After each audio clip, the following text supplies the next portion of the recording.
Hi everybody, I'm back. It's getting colder here. All the leaves are gone, but we seem to be surviving it okay.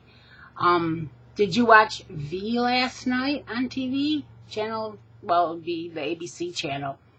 That was the show about the visitors from another planet, and they came with their huge spacecraft and hovered over every large city in the world. And this very neat looking woman, Anna, was their leader, and it was a good show.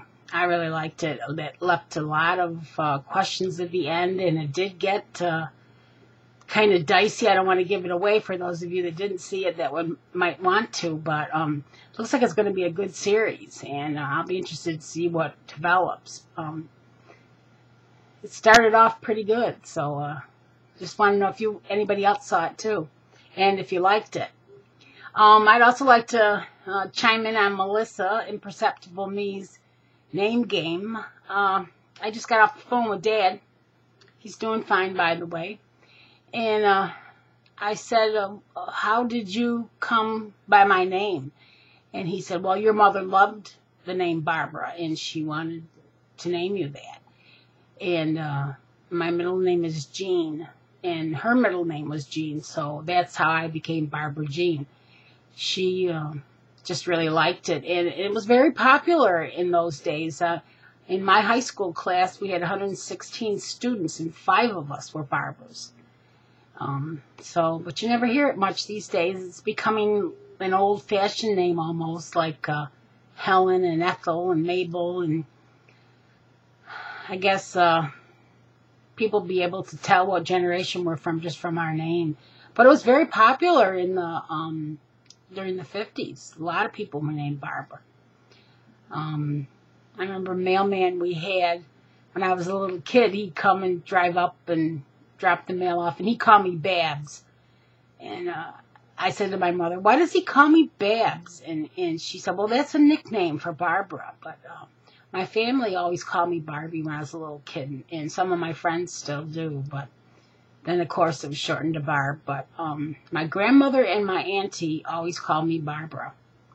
And Dad, when he got real pissed off, he called me Barbara too. But it didn't have the dulcet tones that my grandmother and auntie's version did. It was more like Barbara. Oh God. I remember one time I was upstairs. We lived in this great big old farmhouse. I was upstairs and Betsy in my room. And it was upstairs at the west end of the house. The living room was downstairs on the east end of the house.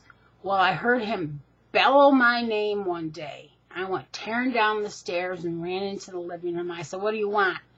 He says, turn to channel 10. He was watching TV.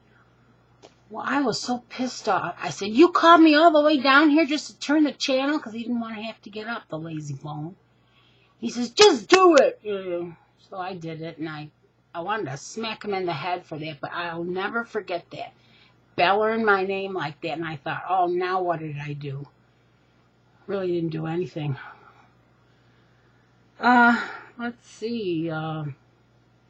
Things are going well. Yesterday I was very busy. I was racing around doing errands in the city in the next town.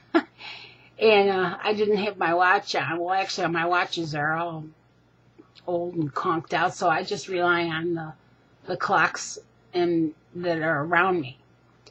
So I got in the car after I did all my errands. I'd lost track of time, and it was 2:25 or 2:35, one or the other. And I wanted to get home to watch General Hospital, because General Hospital and Desperate Housewives are really, and the news, of course, are all the programs that I really watch. Maybe this V will be a new one. I don't know, probably.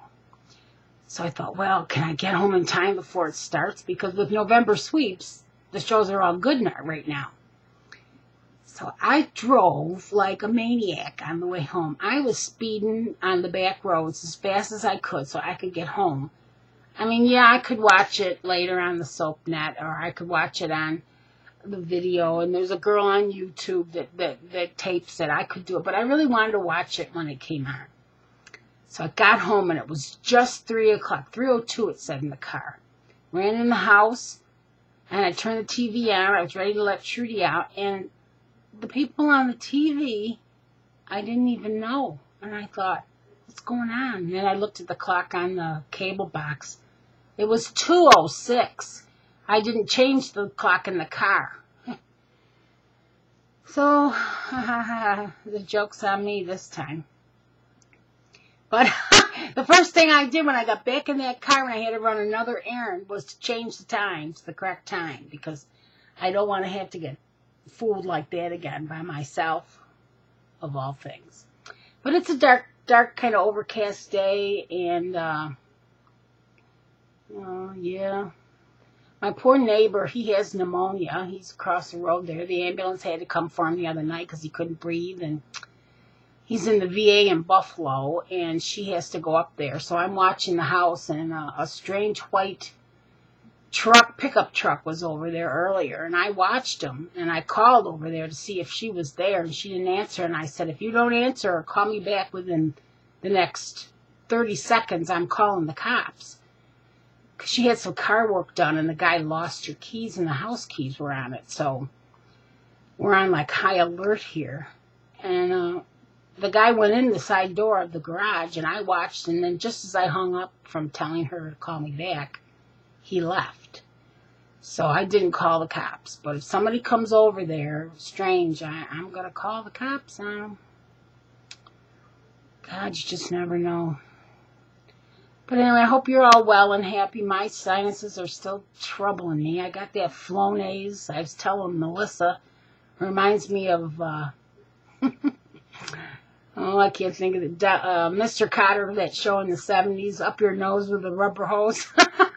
That's what this spray stuff, up nose spray, does. But I don't know. I just have this dull headache right here. It just won't go away. So I'm just going to learn to live with it, I guess, or get some liquor and make some hot toddies at night.